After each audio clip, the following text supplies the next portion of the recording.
Hello, everybody. It is Deb from Just Do Something Homestead, and thank you so much for joining us for our coffee time chat.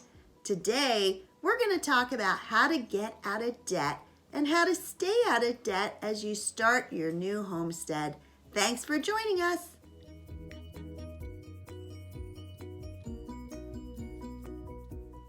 For several years now, Jim and I have been following one of our favorite homesteaders, and that is Kevin and Sarah from Living Traditions Homestead.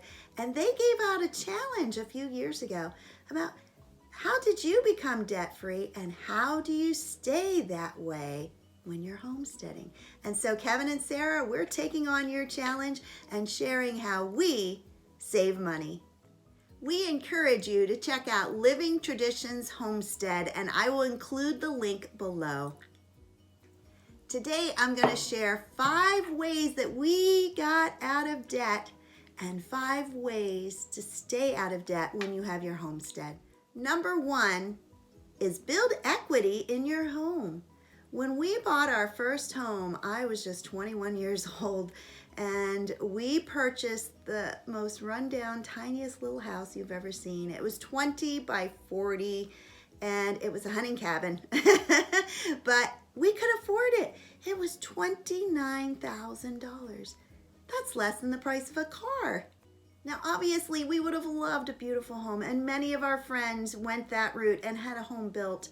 But we didn't have the funds, and that wasn't what our goal was. So we bought a very inexpensive home, and what we did is we worked on it and we built equity. For us, it was a heart tug. We had to humble ourselves and realize we were doing the best thing for our future family.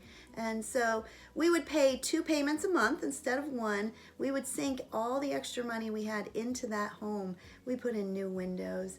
We cleaned it all up. It was in the woods. We made it beautiful. 3 years after we bought that house, we sold it for nearly twice the price. By living in a very small home before we had children, we were able to then buy a small farm. And yes, that also was a work in progress.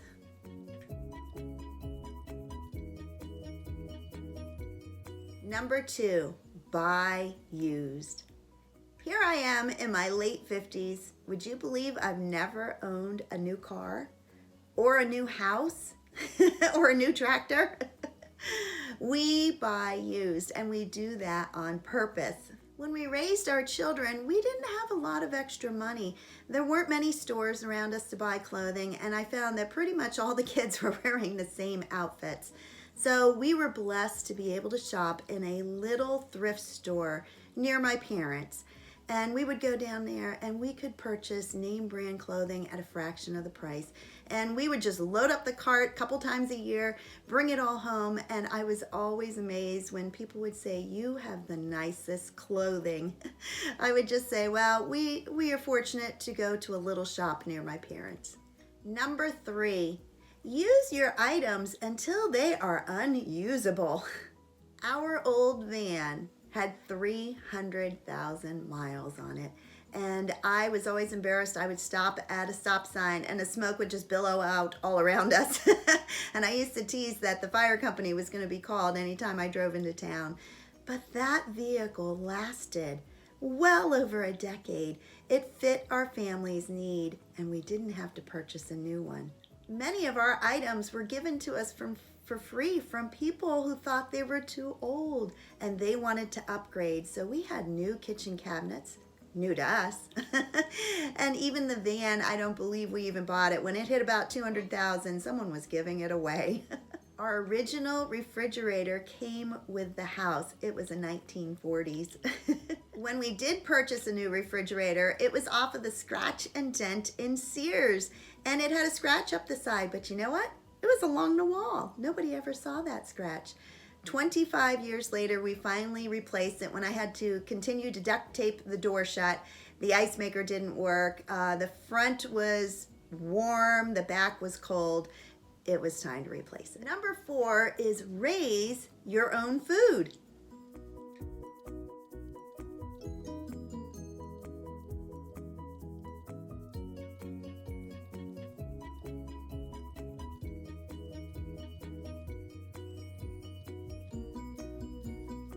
Even in my 20s, I was raising the food that we ate as a family.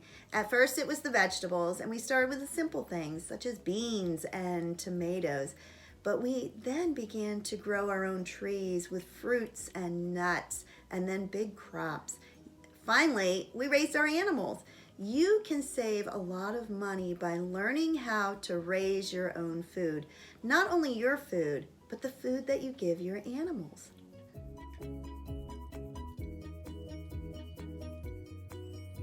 I also couponed a lot. Every Sunday, the newspaper would come and I would just sit on the carpet and I would spread out all the circulars and the coupons, and I was able to reduce our bill at the grocery store to a third of what it would have cost. It became like a challenge to me. How much can I save this week? And number 5, work all you can while you're young. As a young teacher, I would be working 2 or 3 jobs. While the other teachers were talking about their cruises over spring break or their vacations over the summer, I was working in a department store in the evenings and a flower shop in the summer. I took on every job I could to save that money. Now that we have our homestead, how can we stay debt-free? The number one way for us is to always pay cash. Does that mean that we don't have credit cards, that we don't take out loans? Absolutely not. That means that we have the funds available to pay that bill in full. Before we ever moved to West Virginia, we knew what our budget was. We knew how much we needed to sell our home for. We did not have a mortgage. We knew the profit that we would have from it. And so we used that to determine how much we could spend on our property. Now, in Maryland, where we had come from, there was no way we could have purchased a homestead. It would have been over $1 million. So that's when we started looking at other states. And one state that really interests us was West Virginia. We were able to use the profit from our home to buy this place. We do have charge cards. We have charge cards because we want the cash back. So every time we charge something, the bill will come, we will pay it in full, and we have the cash back points. That made the most sense for us to save money. Number 2 for saving money on a homestead, raise your food.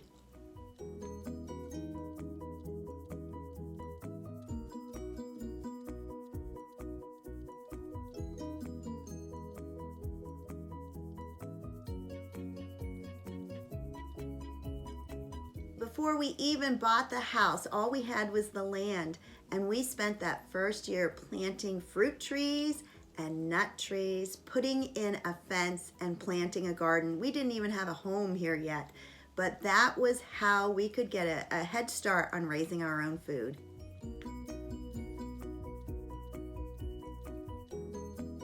Not only do we raise our food, but when I shop, which I do shop occasionally, I buy food when it's cheap and in abundance, and I take that food and I preserve it. So whether you're canning or freezing or drying, you need to learn how to preserve the most food that you can.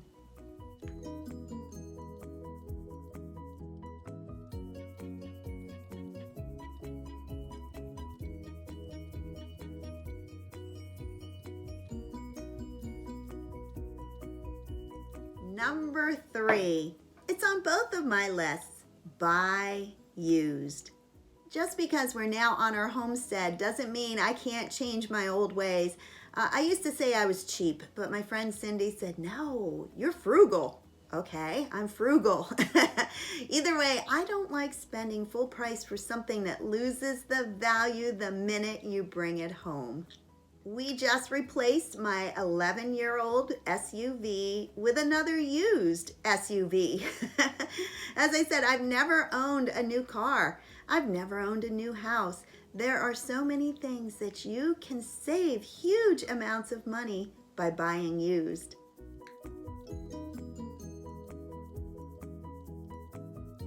On our homestead, it takes a lot of tractor implements to be able to take care of your fields. And so we made a list of what was the top priority. And so if it was way up on the list, we did purchase new. One of those things was our tiller. I'm a gardener. I need to be able to till a whole lot of land. I've used the little pull your arms out of the socket rototillers, and I'm telling you, I'm not doing that for a 2-acre garden. So make a list of what you can get used and what you really prefer to have new.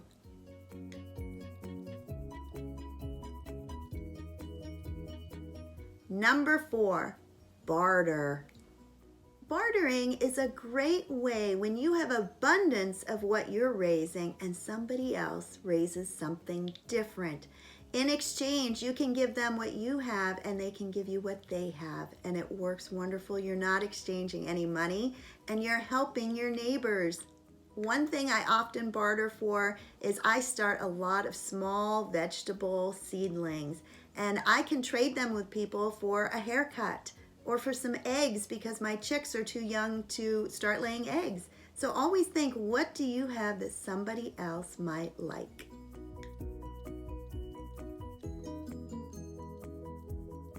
And lastly, number 5, help your neighbors. I can't tell you how many times as a kid into my young adult, I baled hay.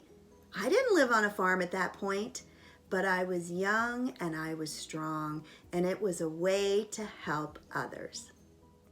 Look out for your neighbors. Take them some of your produce. Make sure they're okay. Mow their lawn. Always help others. I hope these ideas have helped you to find ways that you can save your money and move towards your goal of homesteading. You can homestead debt-free. I am so old, I used to listen to Larry Burkett. That was before Dave Ramsey. And I applied what he said, and pay off your debt first. That is the way that you can move forward and do the things that you want to do.